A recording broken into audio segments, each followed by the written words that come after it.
The wrestling business is difficult to get into, but once you make a name for yourself, it is just as difficult to leave the business behind. Some of the successful pro wrestlers have been able to walk away from the spotlight while carefully saving something for a rainy day.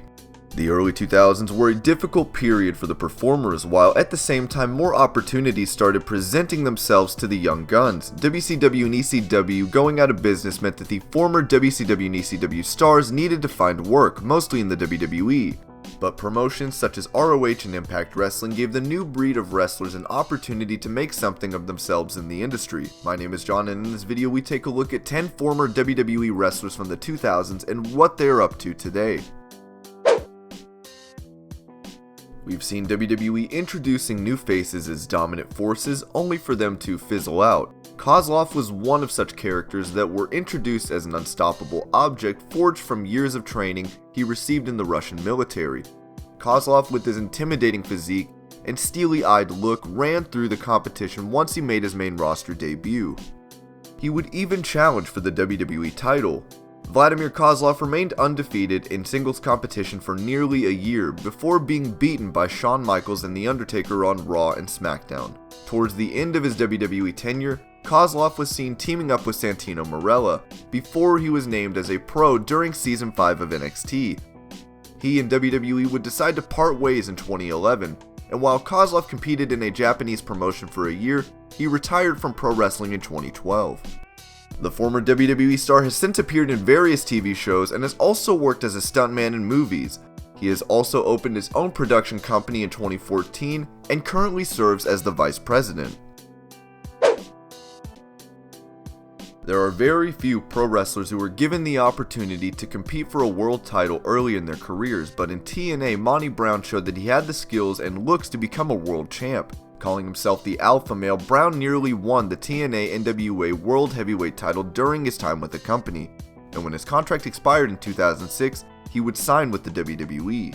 Brown was given the name of Marcus Kor Vaughn, and he competed on the ECW brand. Kor Vaughn was involved in the New Breed against the ECW original storyline, and he came close to being crowned the #1 contender for the ECW title.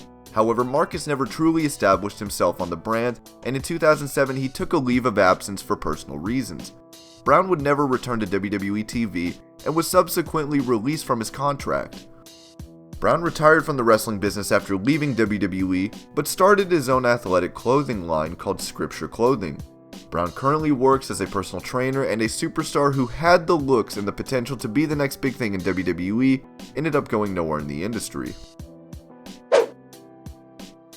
Before Roman Reigns came along, the WWE Universe was familiar with the different Reigns. Luther Reigns was brought to the main roster in 2004 and was placed alongside Kurt Angle as his assistant. Luther, along with Mark Jindrak, then targeted the likes of Big Show and Eddie Guerrero and formed the new Team Angle. In early 2005, Jindrak and Reigns feuded against each other, after which Reigns faced the Big Show in what was his last major feud in the company. In May 2005, Luther requested his release from the promotion and parted ways with the WWE. Luther would suffer a stroke in 2009, and this could be attributed to years of steroid abuse combined with a concoction of painkillers. Since his release and subsequent retirement from the wrestling industry, Reigns has worked in various movies and TV shows, and in 2015 he filed a class action lawsuit against WWE. Reigns, along with former talent, accused the company of knowing about the extent of brain injuries and hiding them from superstars. The lawsuit, however, was dismissed in 2016. At the age of 19, Ren Dupre would become the youngest superstar in WWE to win a title, a record that was broken by Nicholas at WrestleMania 34. As a member of the La Resistance stable, Dupre, along with his partners, would win the World Tag Team titles, and Renee would also win the WWE Tag Team titles with Kenzo Suzuki, before pursuing a singles career. Dupre worked on Raw, SmackDown, and ECW, unsuccessfully challenging for the US title before leaving the company in 2007. Ren Dupre continues to work on the independent scene and worked for All Japan Pro Wrestling and Wrestle One after leaving the WWE. He, along with his father, currently run Grand Prix Wrestling, giving opportunities to the young Canadian talent to make a name for themselves in the wrestling industry. Jackie Gayda won the second season of Tough Enough, earning a WWE contract, but did not have the best of starts in the promotion. She was involved in a less than convincing outing during a mixed tag team match in 2002, which is remembered for all the wrong reasons. Gayda botched multiple moves during the bout and was sent back to OVW. She was once again brought up to the main roster in 2003 as a valet, and during this time was involved in storylines with her then real-life fiancé Charlie Haas. Jackie was released by WWE in 2005, and she worked for TNA Impact for a couple of years, where she was crowned the Knockout of the Year in 2005. Jackie and Charlie would get married in 2005 as well and have 4 kids together. The couple had also opened a nutritional store by the name of Custom Muscle Nutrition and Smoothie Shop in 2008 in Frisco, Texas. Simon Dean's Simon System gimmick might not have been a hit with the universe, but given his role in ECW a few years prior, WWE's decision to hire Simon Dean surprised many people in the locker room. Simon Dean was really used as comic relief in ECW, with him being 1/3 of the Blue World Order stable. WWE would sign Dean to a contract in 2002, and he made his main roster debut by 2004 as a fitness expert. He was largely used as comic relief in WWE as well, with him later jobbing to the up-and-comers of SmackDown.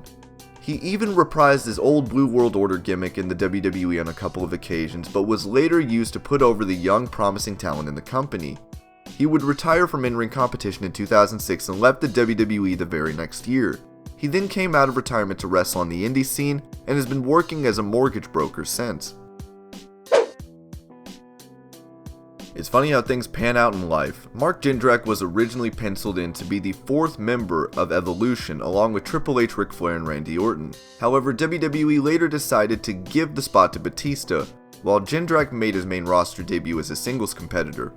He was then given the gimmick of being the reflection of perfection, and he started teaming with Garrison Cade.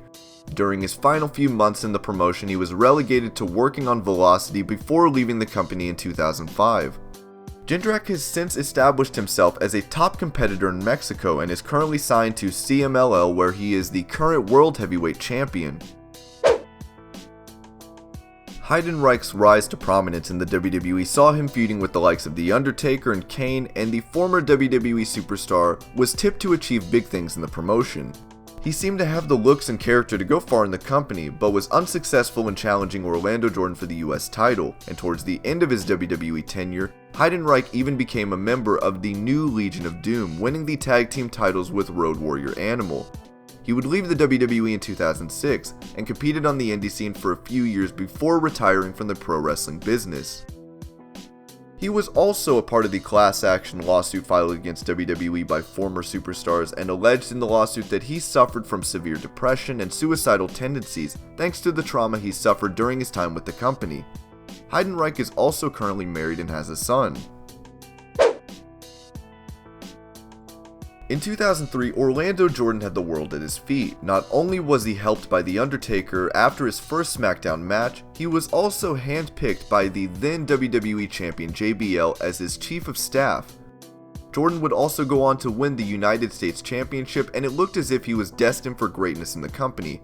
However, reality would soon dawn on him as he was released from his contract in 2006.